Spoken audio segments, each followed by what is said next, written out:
Everyone, how's it going? Chris, the Thrift Shop Hustler, gonna do another Know Your Stuff video today. I've been meaning to do this video for a very long time on remotes, and it's pretty much bread and butter for those that have been in the business for a long time. But I know there's a lot of resellers that are brand new that might be passing these up at garage sales and thrift shops and stuff like that.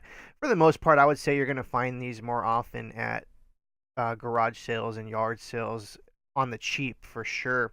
But we're going to get into the ins and outs on this, how to test these. So definitely wait to the end of the video. We're going to show you how to test these to make sure if you're in the field, it's pretty easy when you're on the field. And we're going to go a little bit of the ins and outs of the different things about remotes.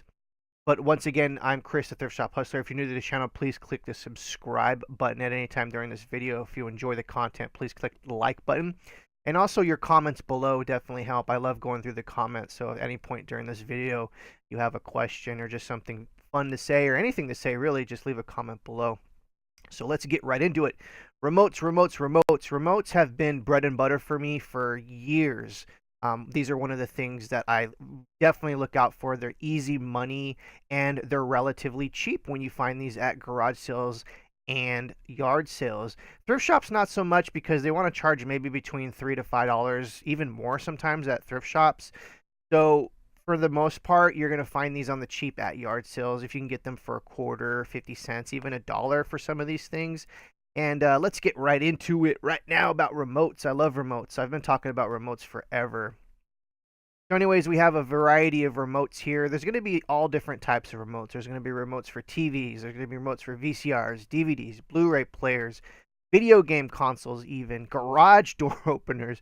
The remotes are crazy. You know, the 80s was one of the things where a lot of these remotes started. There's some vintage 70s remotes even if you can find those. And those, I haven't done research on old remotes, but those are out there also. But we're going to get into like what to look for. Now, of course, there's going to be universal remotes, and those are usually, if they're a high-end brand, those are going to be good. But for the most part, universal remotes aren't going to be something you're going to want to look for. You know, the cheap ones you see at Target or Walmart or things that like are an off-brand. And let's get into that right now. So right now we're looking at consumer electronics. If you just type in remotes in eBay, you're going to get like a million things, but we're going to look in consumer electronics. As you can see, you know, there's a lot of them that are going to be under $10. So I'm going to tell you guys that right now. You're going to want to do your research on the remotes while you're there at a garage sale or a thrift shop. And what I mean by that is you want to look, for me, I always look for like Panasonic, Toshiba, Sony, Samsung. I look for like well-known names. Sony is going to be one of your, for me personally, I think Sony is going to be one of your top things you're going to want to look out for. Always buy Sony remotes because they're pretty much bread and butter. And tried it, like I said, for me a price point is $1 under, but if someone wants $2 or $3 for a remote, some of the remotes are worth 40 or 50, $60 even. So definitely look up the little code. And what I mean by that is every remote, for the most part, is going to have a little code, as you can see down here. This Sony one happens to be an RM-YD028.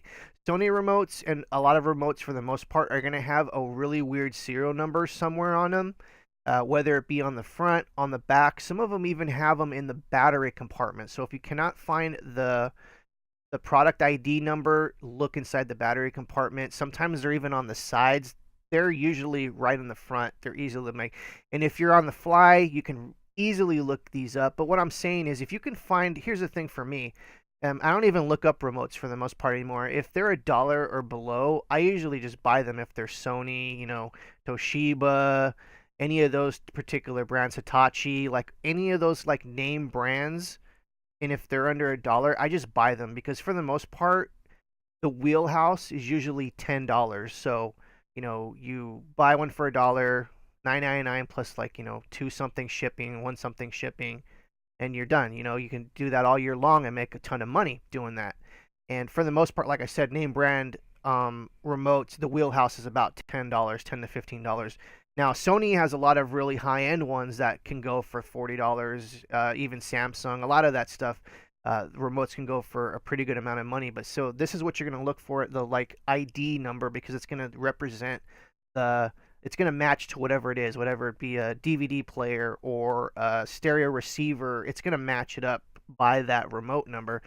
And I mean, remotes sell so fast. So if you're ever out in the field, definitely look for remotes. And let's get into some of the sold listings. I'm going to show you guys. We're actually going to sort. We're just going to sort by first, right off the bat, just by stuff that has just recently ended. Of course, obviously, new stuff is going to be worth something. Oh, Denon, I forgot about that. That's also a stereo receiver, $30. Mitsubishi. I can't.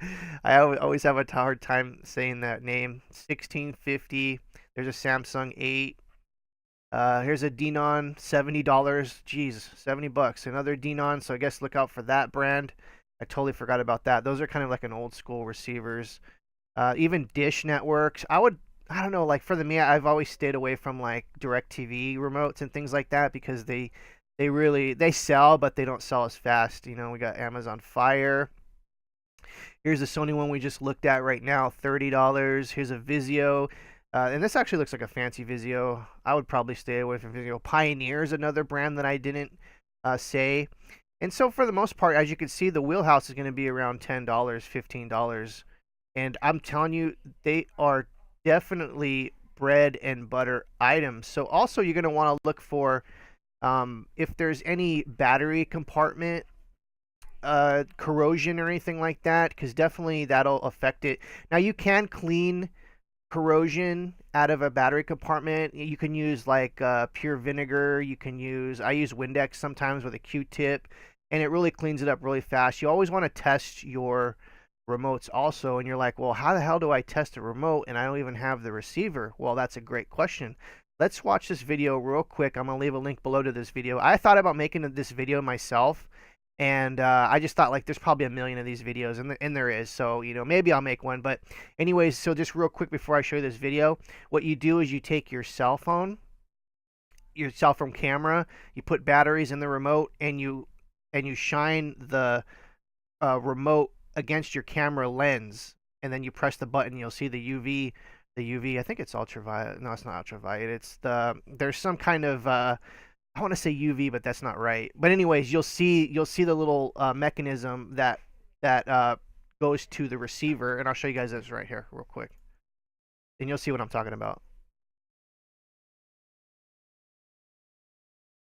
See, this guy's gonna push the button, and he's gonna see the LED inside there. And I'm going to leave a link down below to this, but as you can see, what he did was basically just point the controller through the lens of your smartphone, and it'll pick up that that little signal that is pretty much invisible to the human eye. You're going to have to sometimes be in a very dark environment. For some reason, those lights sometimes are very low. And so you definitely want to, and there's plenty of videos that shows you how to test this. Some of you might not even know this. I didn't know this for a while, till maybe about 10 years ago when smartphones were really starting to come out, and people were like, oh yeah, you can just test them by just shining the remote into your camera and stuff like that. So that's how you test them. Now it's not going to be 100%, but at least you know if you see that little blinking light, the little LED light that's in there going off, at least you know there's something going on. And for the most part, like 90% of the time, 99% of the time even, your controller is going to be good. So that's pretty much how you test those. Let's actually take a little dip into like what the highest priced remotes are. This is a kind of an interesting subject in itself. So let me see here. So up what we got here is we're going to scroll down a little bit because sometimes, you know, you're going to see a system and remote because remote's used in a keyword. But let's see if we can find any remotes that are like super high end. And I forgot, I should have probably pre-loaded this already, because I don't think for the most part you're going to find remotes that are in the $1,000 range. You're actually going to find some of the higher end ones that, let's scroll down. Let's go here real quick. We'll go to the 5, see if we can find any remotes down in here, because there are some $100 remotes. There are some even $200 remotes in the thing, and I forget which ones they are, but anyways, you're going to have to look for them. There's a remote right there. That's a brand new universal remote, but this one's a fancy one. Remember I was saying if it looks cheap and it's an off-brand, it's probably something to stay away from. for sure. We're not going to get into this. But anyways, I am Chris, the Thrift Shop Hustler. I hope you guys definitely learned a little bit of something today. And if you did, please click the like button. Please subscribe if you haven't. Remotes are definitely bread and butter items. Definitely pick them up when you can. And like I said, for me, when I'm at the thrift shops or actually anywhere, yard sales, I don't even look at them. I don't even look them up. If they're $1, I'll buy them because I know at least I can probably sell them for $10. Oh, and about cleaning, you just have to take like I have baby wipes, and you can just wipe them down with the baby wipes. Don't clean them with harsh products. Some people actually will take some dish soap and scrub them and stuff like that. However you want to clean, it's fine. Definitely clean them up. They're easily to clean. Definitely clean them up. Take a nice photo with a white background, as you see. Bada bing, bada boom. There you go. Anyways, I'm Chris, the Thrift Shop Hustler. Thank you guys for watching. I hope you learned something today, and have a great week.